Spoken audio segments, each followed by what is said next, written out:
The fall begins.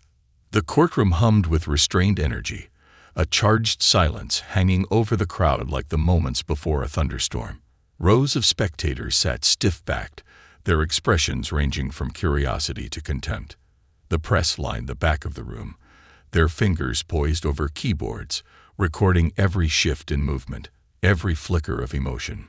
At the front, attorneys murmured to one another, exchanging last-minute strategies over stacks of meticulously prepared files. But in the center of it all, untouched by the tension, unshaken by the spectacle surrounding her, sat Celeste Vanderlyn. Celeste didn't walk into the courtroom as a defendant. No, she arrived. Tall, effortlessly poised, and draped in an ivory designer suit that likely cost more than a judge's yearly salary, she walked with the kind of ease that came from never losing. Her ice-blonde hair was smoothed into a flawless chignon, her skin glowed under the harsh fluorescent lights, and her dark eyes remained unreadable, calculating. She was a woman used to owning every room she entered. The trial, the accusations, the endless reports painting her as the villain of a high-profile financial scandal. It was all just noise. A distraction. She didn't glance at the rows of spectators who were watching her every move, didn't acknowledge the legal team she had paid millions to clean up this mess, and certainly didn't seem bothered by the weight of the federal charges against her. Securities fraud, wire fraud, obstruction of justice. These were just words. And words, Celeste knew, were easily rewritten. She settled into her seat with an exhale, the smallest flicker of irritation crossing her face. What a waste of her time. This wasn't a real problem. Problems were hostile corporate takeovers. Problems were mergers gone wrong, or CEOs who thought they could outmaneuver her. This was a minor inconvenience. A bad PR cycle that would be forgotten within months, ground out by the next scandal to grip the public's attention. At precisely 9:00 a.m., the courtroom doors swung open again, and the bailiff stepped forward, voice crisp and firm. All rise for the Honorable Judge Solomon Mercer. A collective shuffle of movement followed as the room obeyed, chairs scraping against the polished floor. Even Celeste's own attorneys stood, albeit hesitantly, when they noticed that she had not. She remained seated, one leg crossed over the other, hands folded lightly over her knee. She didn't flinch, didn't waver, didn't even so much as pretend to acknowledge the weight of the moment. Her lips curled in the faintest of smirks. Let's see if anyone has the spine to challenge me. There were gasps. Whispered murmurs rippled through the room, the tension ratcheting up with each second she remained defiantly seated. The reporters' cameras had already snapped into action. Judge Solomon Mercer, one of the most respected judges in the federal circuit, stepped onto the bench. At 63, he had seen every type of defendant sit before him. Ruthless financiers, fallen tech moguls, corrupt officials who thought they were immune to consequences. But Celeste Vanderlyn was something different. He studied her for a moment, an unsettling silence stretching through the courtroom. Not a single wasted movement. Not a single wasted word. Finally, in a voice that was calm but edged with steel, he spoke. Ms. Vanderlyn, this court follows standard procedures. I expect you to do the same. Her smirk deepened, a calculated pause. Then she tilted her head, voice smooth as silk. I stand for people I respect, Your Honor. A shockwave tore through the courtroom. Someone audibly inhaled. One of her attorneys, young, ambitious, and already regretting taking this case, turned to her in silent horror.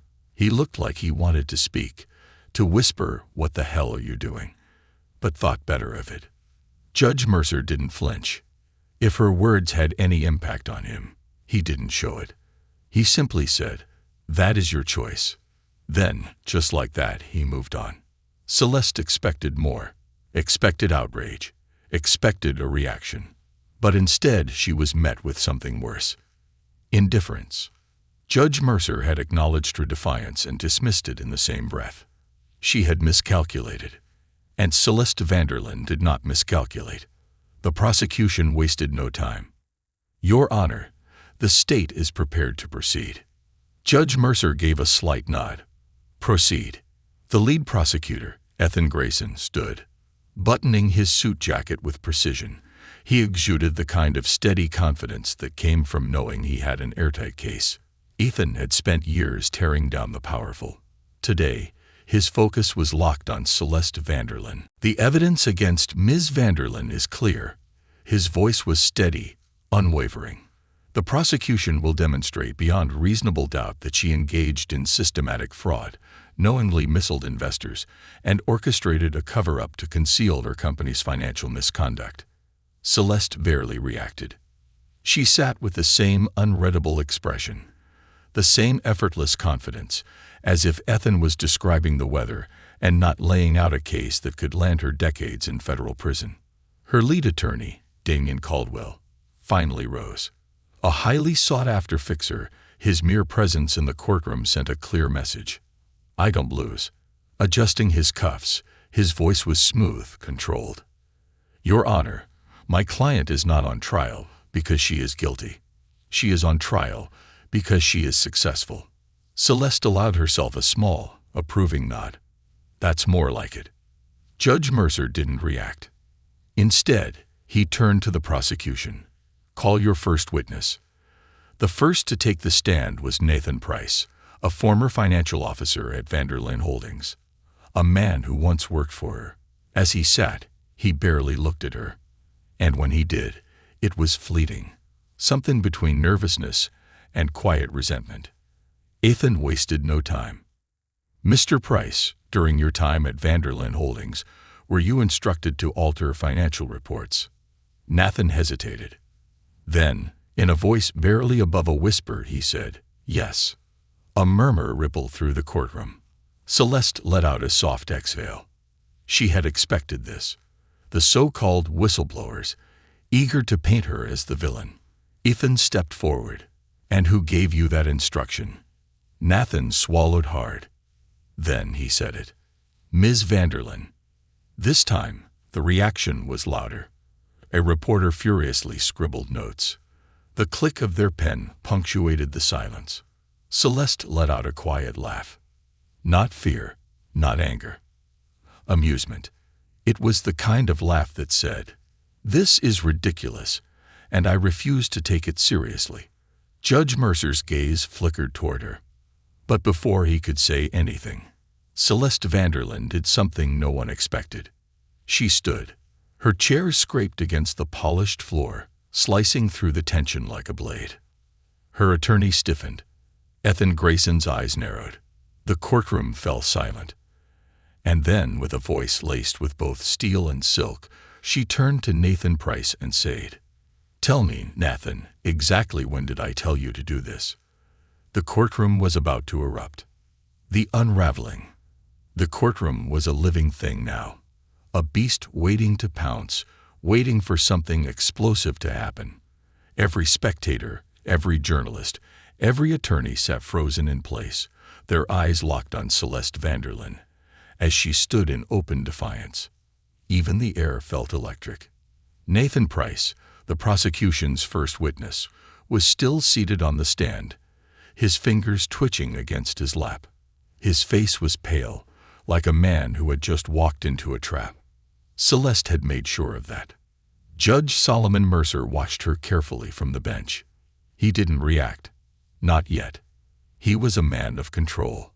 But Celeste was a woman of power, and today she would make it clear that they were not the same. She folded her arms, tilting her head slightly as she addressed Nathan, her voice smooth, perfectly modulated, like she was in a boardroom, not a federal courtroom facing serious charges. "Tell me, Nathan," she repeated, "when exactly did I tell you to do this? Was it in an email, a recorded call, a memo, or is this just another case of an underqualified employee looking for someone else to blame?" The room inhaled. A reporter whispered, "Oh my God." The lead prosecutor, Ethan Grayson, was already stepping forward. "Objection. The defendant is badgering the witness." Judge Mercer lifted a single hand. The courtroom fell silent. Then he turned his stare on Celeste. "Miss Vanderlyn, sit down." His voice was calm, unshaken. Celeste smirked, that same infuriating, confident smirk that had made her feared in the business world. "I have a right to question my accuser, Your Honor." Mercer's fingers laced together. His stare remained measured, unwavering. "You have a right to a defense, Miss Vanderlyn. You do not have the right to disrupt my courtroom."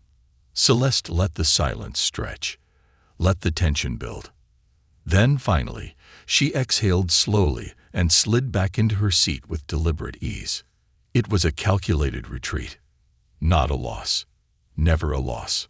Judge Mercer let the moment settle before turning back to the prosecution. "Continue, Mr. Grayson." Nathan Price looked rattled, his hands curling against his knees. The damage had already been done. The prosecution had spent months crafting their case, painting Celeste as a manipulative fraudster, a criminal mastermind who had deceived investors, regulators, and the public. But now, there was doubt. Doubt was all she needed, because Celeste Vanderlyn didn't need the jury to love her. She just needed one person to hesitate: the lies and the liars. The trial continued. One by one, witnesses were called: former employees, financial analysts, regulatory officials. Each time, the prosecution pressed forward with their painstakingly built case. Each time, Celeste's elite legal team fought back. But she could see it. The cracks. Celeste had built her empire on one simple principle. Perception was reality.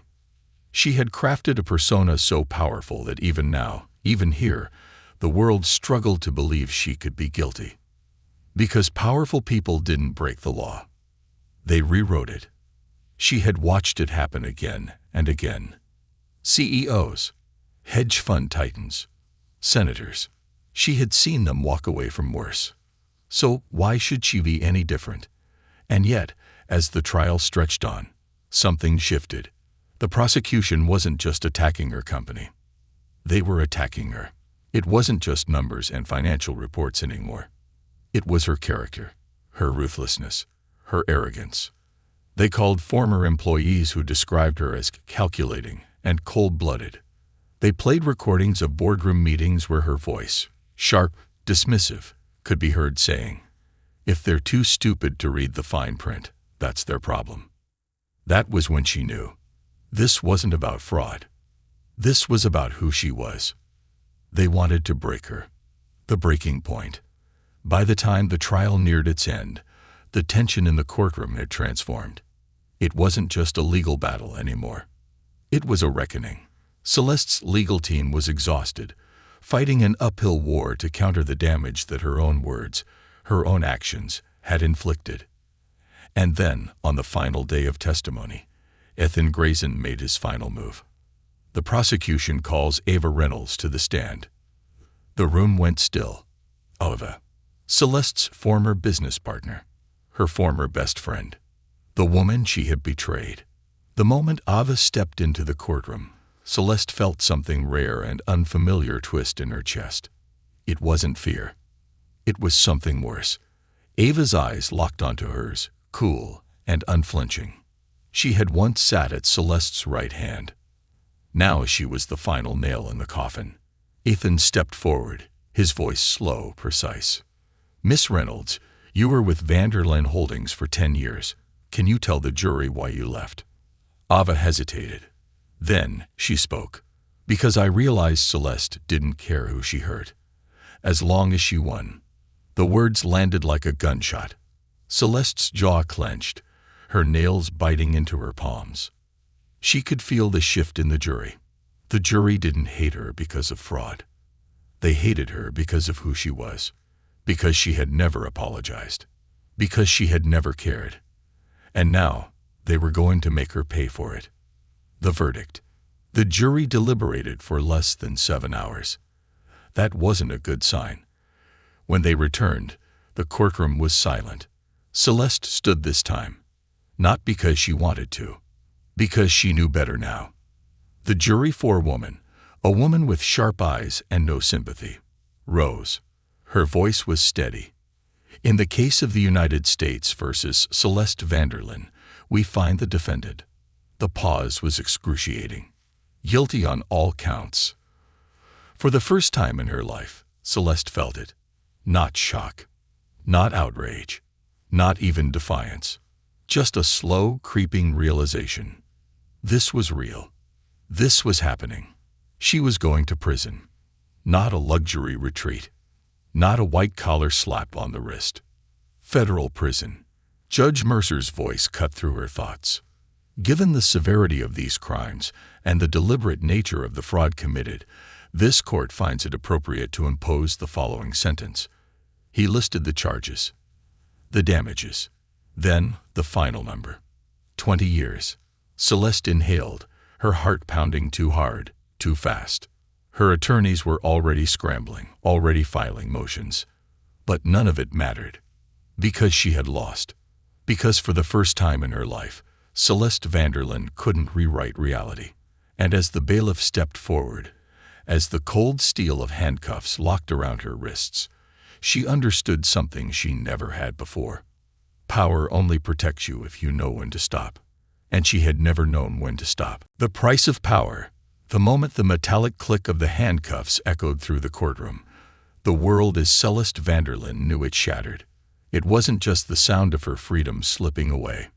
It was the sound of power, her power being ripped from her hands. Cameras flashed. The reporters scrambled forward, their fingers flying over keyboards, capturing the downfall of a woman who had once been untouchable. For years, Celeste had dictated the fortunes of industries. She had controlled CEOs, boards, entire markets.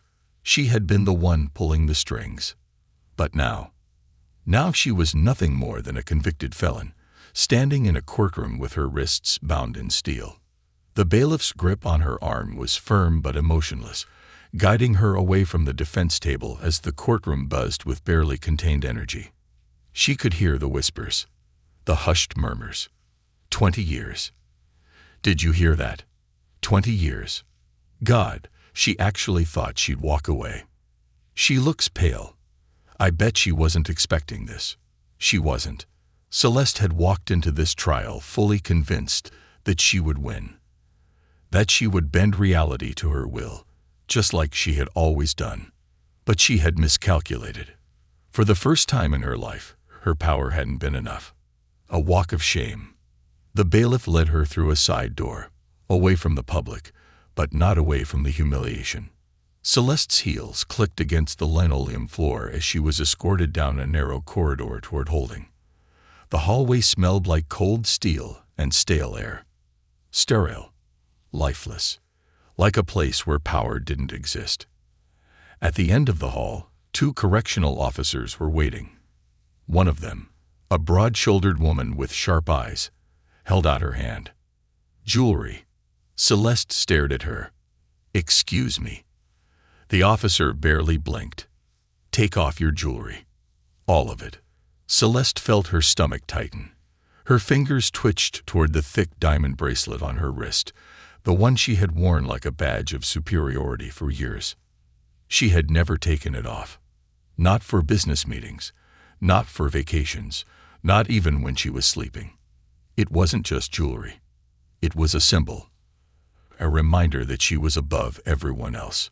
But now it was just another thing being stripped away. Her fingers were slow, reluctant as she unclasped the bracelet and handed it over. Then came her earrings, her necklace, her Rolex, each piece removed, each piece taken, until finally, Celeste felt bare, exposed, powerless, and for the first time in her life, she felt something that she had never allowed herself to feel. Vulnerability. A new reality. The door to the holding cell slammed shut behind her with a finality that sent a cold shiver down her spine. The room was small and suffocating, with gray walls and a single metal bench bolted to the floor. No windows, no privacy, no escape. Celeste inhaled sharply. This wasn't real. It couldn't be real. She was Celeste Vanderlyn. She didn't belong here. She belonged in penthouse suites, in glass towers, in boardrooms where men twice her age hung onto her every word. She belonged on the front page of Forbes. Not in a 6 by 8 concrete box. Not in a prison jumpsuit. She pressed her hands to her temples, her breathing shallow. She needed to think. She needed to fix this. Because that was what she did.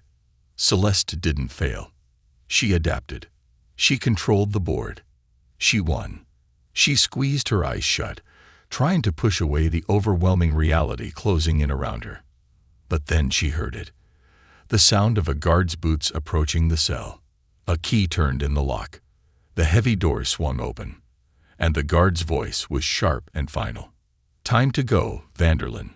Welcome to your new home. Iron bars and cold truths. Prison. Not a luxury resort. Not a minimum security white-collar facility. Real prison. When Celeste stepped out of the transport van, the first thing that hit her was the smell. It was a mixture of sweat, bleach, and despair. The kind of scent that clung to your skin, that seeped into your bones. Her heels were gone. She was barefoot, wearing paper-thin slip-ons that felt foreign and disgusting against her feet. The ground beneath her was rough asphalt, cracked and uneven. She hated it. Every second of it. She hated the orange jumpsuit. She hated the chain around her waist, the cuffs on her wrists. But most of all, she hated the eyes on her.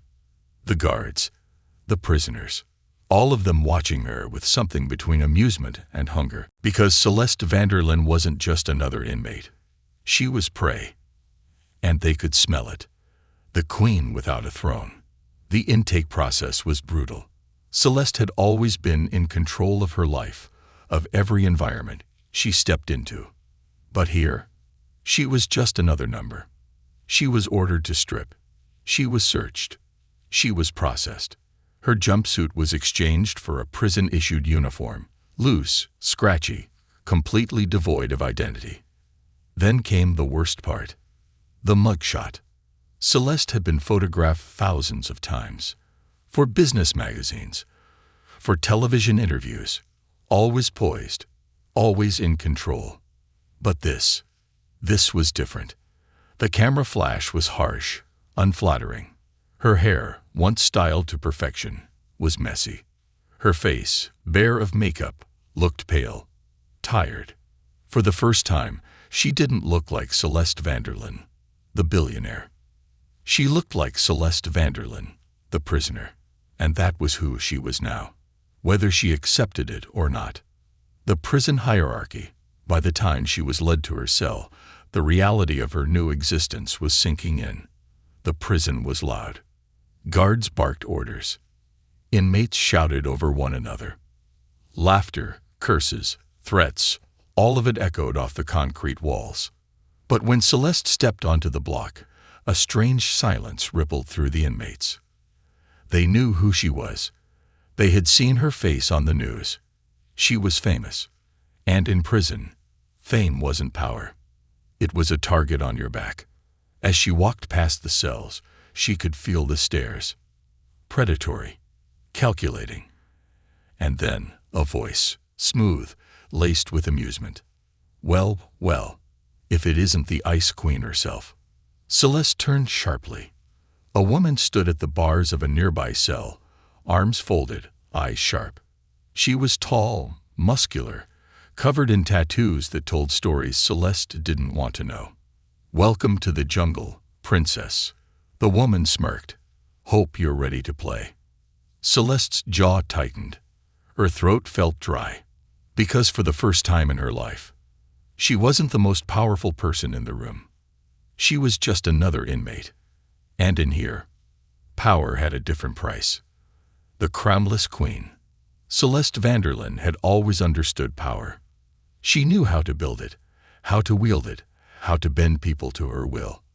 But power in the outside world, the world of billion-dollar deals, media headlines, and private jets, was not the same as power in prison. Here, in this gray, lifeless cage, the rules were different. And for the first time in her life, Celeste was starting at the bottom. First night, first lesson. Her cell was small, smaller than any hotel room she had ever stayed in, smaller than the walk-in closets in her penthouses. The mattress was thin, barely softer than the concrete. The air was thick with the stench of sweat, bleach, and unwashed bodies. And worst of all, she was not alone. Her cellmate was already there when she stepped inside, reclining against the far wall with an air of calm amusement.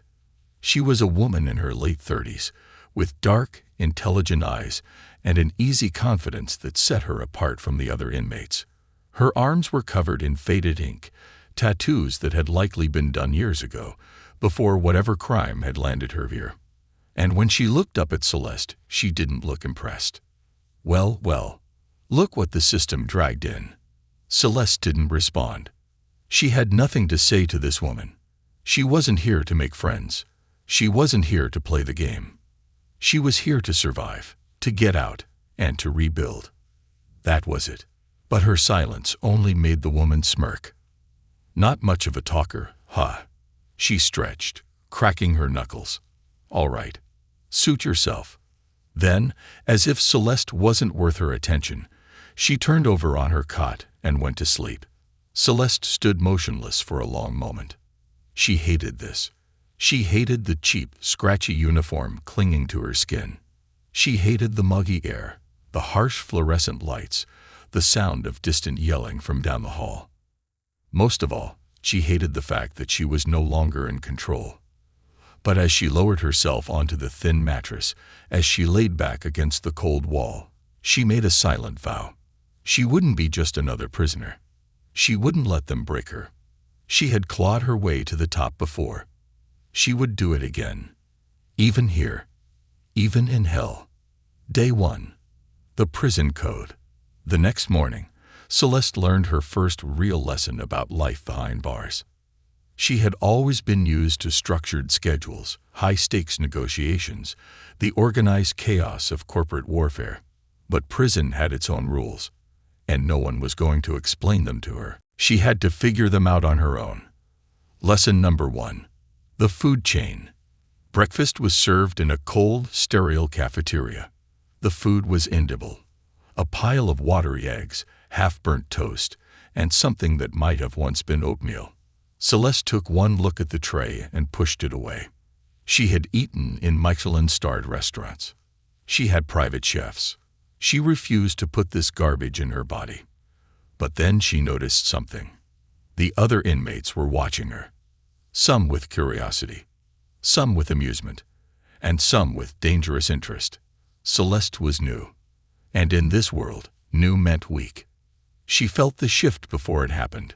A presence behind her. Then, a low voice. "You're sitting at my table, princess." Celeste didn't turn immediately. She took her time, placing her hands on the table with deliberate ease before finally looking over her shoulder. The woman standing behind her was tall, broad, built like a brawler. Her arms were thick with muscle, her hands scarred from old fights. But what stood out most was her expression. It wasn't angry.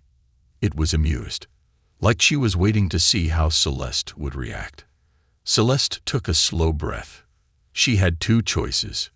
Move, show weakness, make herself a target, stand her ground, take the risk. She chose option 2. She lifted a single brow and leaned back, unbothered. "I don't see your name on it." The room went still. For a moment, there was silence. Then, the woman laughed. A deep, throaty laugh that echoed through the room. "Damn, you've got some guts, princess."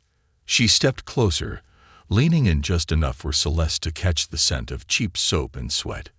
But guts don't mean shit in here. Without another word, she reached for Celeste's tray, and in one smooth motion, she dumped the entire plate of food into Celeste's lap. Gasps. Laughter. The entire cafeteria erupted. Celeste sat there, legs soaked in cold, sticky oatmeal. She could feel the eyes on her. The silent judgment. The unspoken message. You don't belong here. You don't matter here. But she didn't react. She didn't flinch. Instead, she calmly wiped a piece of toast off her knee, lifted her gaze, and met the woman's eyes. Then she smirked. Cute trick. You should try Wall Street.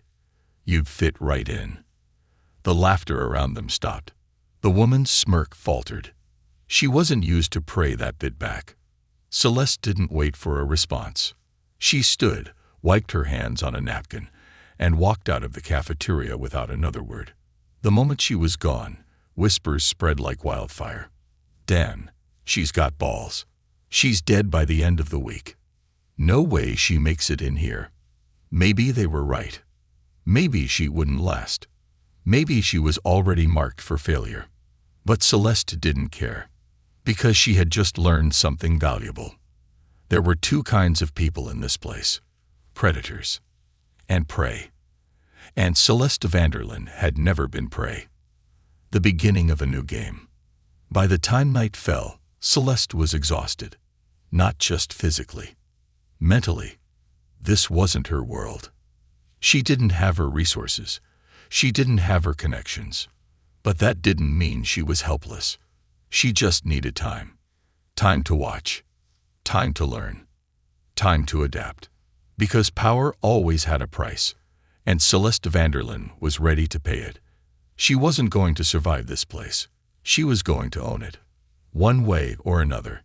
The art of survival. Celeste Vanderlyn had never been weak. She didn't bend. She didn't break. And she sure as hell wasn't going to start now. Prison had its own rules. Its own hierarchy. And if Celeste had learned anything from the boardrooms of Wall Street, it was that power isn't given, it's taken. She just had to figure out how. The first move. By the end of her first week, Celeste had learned 3 important lessons. The guards didn't care. They weren't here to protect anyone. They were here to keep the system moving, like clockwork. The inmates were watching her, some out of curiosity, some out of resentment. But most were waiting. The power structure was clear. There were leaders, followers, pawns, ghosts. And right now, Celeste was none of those things. She was new, untested, vulnerable. And in prison, vulnerable was just another word for dead. That had to change. Fast. The power players. Celeste knew that surviving in here wasn't about strength. It was about influence, about who controlled what. So she started watching, listening, learning. And it didn't take long for her to figure out who ran the show. There were 3 power players in this prison. 1. Maya, Mad Dog Grievous, the enforcer. A towering ex-gang leader from the Bronx, built like a professional fighter. Tattooed, ruthless, respected. Maya had been locked up for 15 years already, with no chance of parole. And she ruled with fear. If someone crossed her, they disappeared. She controlled the contraband. Cigarettes, drugs, favors. Nothing got in or out without her say-so. 2. Carla Mama K. Whitmore, the connector. Older, softer on the surface, but twice as dangerous. Carla had been rich once, a high-level money launderer for crime syndicates, until she got caught. She had connections on the outside. She controlled the flow of money on the inside. If you needed something, a lawyer's help, a guard's favor, protection, you went to Carla. 3. Lucia Lucky Alvarez, the wild card. Lucia didn't run the prison. She ran the people in it. Charismatic, sharp, impossible to predict. Lucia had the loyalty of the Latina gangs inside, but she wasn't a leader. She was an influence. She knew everyone's secrets. And secrets in prison were currency. A deal with the devil. Celeste knew she couldn't survive alone. Not forever. So she did what she had always done. She played the game. And the first piece she needed to move. Carla Whitmore. The approach. Carla sat alone in the library, flipping through a worn-out paperback. Celeste had been watching her for days. Waiting. Planning. And now, it was time to make her move. She slid into the chair across from Carla, placing a book on the table. Carla didn't look up, didn't acknowledge her. Good. Celeste smirked. She recognized this game. Silence meant power, patience. So she leaned back in her chair, her tone light. You know, Carla, if I didn't know better, I'd think you were ignoring me. Finally, Carla glanced up. A slow, amused lift of her brow. I don't waste my time with people who don't matter. Celeste smiled.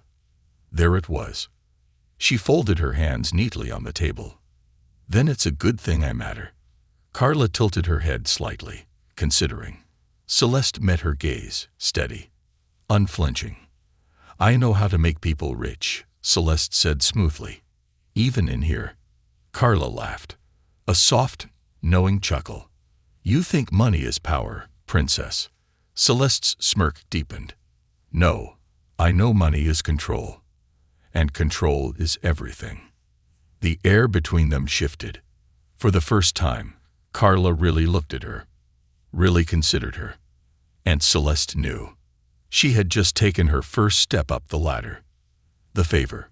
Carla leaned forward, lowering her voice. You want my help, Vanderlyn. Prove yourself first. Celeste expected that. She nodded, waiting. Carla smiled. There's a girl on C Block. Name's Angie. Owes me a favor. Find out what she's hiding. Celeste's mind clicked into gear. A test. Simple. And exactly the kind of thing she was good at. The hunt begins. Celeste tracked Angie easily. She was young, nervous, always looking over her shoulder.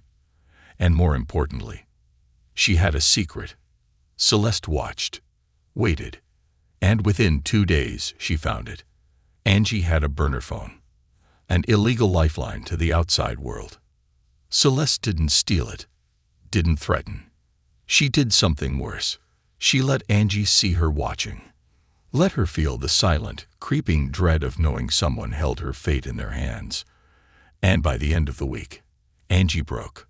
She went to Carla herself, offered her everything. And Celeste, she had just proven her worth. A seat at the table. A week later, Celeste was back in the library. This time, Carla was waiting for her. She gestured to the empty chair. Sit. Celeste sat. Carla leaned back, watching her for a long, quiet moment. Then she smirked. You might actually make it in here, princess. Celeste smiled, because she wasn't just going to make it. She was going to win. One move at a time. One piece at a time. The game had just begun. The Queen's Gambit. Celeste Vanderlyn was no longer just another inmate. She had done what she did best. Assess, manipulate, and move the board in her favor. Now, she had a seat at the table. Carla Whitmore had acknowledged her. That was the first real step toward power in prison. But prison wasn't a corporate boardroom. Here, every favor cost something. And Celeste was about to find out just how high the price was. Debt comes due. A week after Celeste had proven herself by exposing Angie's secret, Carla found her in the prison yard. The sun was brutal, the heat radiating off the cracked pavement as women moved in clusters, gossiping, scheming, surviving. Carla, as always, was calm, collected, dangerous. She approached without a word, sat next to Celeste on the worn metal bench, and lit a cigarette with the kind of ease that said she wasn't worried about rules. Celeste waited. She had learned by now that in this place, silence was a weapon, and Carla had no problem using it. Finally, Carla exhaled a slow stream of smoke and spoke. I have a job for you. Celeste didn't react. She didn't nod, didn't agree, didn't deny. She just waited. Carla smirked. She liked that. Liked that Celeste wasn't easily rattled. There's someone I need you to handle. Asterisk asterisk. That word, asterisk asterisk handle, asterisk asterisk made something cold slide down Celeste's spine. This was it. The moment where she had to decide just how far she was willing to go to win this game. She met Carla's gaze. Who? Carla took another drag of her cigarette, then flicked it onto the pavement. Lucky. The problem with Lucky. Lucia Lucky Alvarez was the wild card of the prison. She wasn't the strongest. She wasn't the smartest, but she was dangerous, not because of muscle, but because of influence. Lucky knew everything. Who was cheating on their wife? Which guard took bribes? Where the contraband was hidden? She had leverage on everyone. And now, according to Carla, she was getting too bold, too unpredictable. And unpredictability was bad for business. Carla wanted her neutralized, and Celeste was going to do it. A game of strategy. Celeste spent the next week watching, studying. Lucky moved differently than the other power players. She wasn't violent like Maya, Mad Dog Ravis. She wasn't careful like Carla. She walked the fine line of chaos and control. And that made her a threat.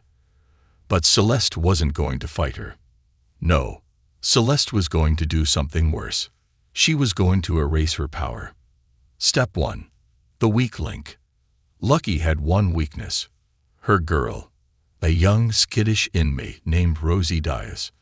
Unlike Lucky, Rosie wasn't smart, wasn't ruthless. She was loyal. But loyalty in prison was dangerous, because it made you predictable. Celeste found her in the laundry room, folding sheets with quick, nervous hands. She didn't approach her directly. She just started talking. Not to Rosie. To another inmate. Loud enough for Rosie to overhear. You know, Lucky's been real close with the guards lately. The other inmate raised a brow. Yeah. Celeste shrugged. That's what I heard. Could be nothing. Could be something. She left it at that. Let the rumor do the work for her, and just as she expected, by the end of the day, Rosie was spiraling. Because in prison, the only thing worse than having enemies was not knowing if you had them. Step 2. The betrayal. 2 days later, Lucky and Rosie had a very public fight in the yard. Screaming, cursing, hands flying. It took 2 guards to pull Rosie away. By the time the dust settled, the entire prison was whispering. Rosie was out. Lucky was alone. And Celeste had orchestrated the entire thing without lifting a finger. But she wasn't done yet. Because Lucky might have lost her most loyal ally, but Celeste needed her to lose everything. Step 3. The final nail. The next morning, Celeste made her next move. She planted something in Lucky's bunk. Something small. Something dangerous. A handmade shiv. Illegal. Enough to get her thrown into solitary confinement if a guard found it. And Celeste knew exactly how to make that happen. She waited until lunchtime, until Lucky was out of her cell. Then she approached one of the newer guards, a rookie, eager to prove himself. And she whispered something in his ear. Something about contraband. Something about a dangerous inmate. And just like that, within 30 minutes, Lucky's cell was raided. And when the shiv was found under her mattress, she was dragged away, screaming. The game was over. Celeste had won, a seat at the throne. That night, Carla found her again. Same spot, same worn-out bench. This time, she didn't waste words. She just grinned. You're something else, Vanderlyn. Celeste met her gaze, steady, unshaken. I told you. I know how to play the game. Carla nodded. Then, without hesitation, she extended her hand. Celeste took it. And just like that, Celeste Vanderlyn was no longer just an inmate. She was a power player. She had started at the bottom. But now, she was climbing. And in prison, just like in the outside world, only the strongest survived. And Celeste Vanderlyn had no intention of losing, ever again.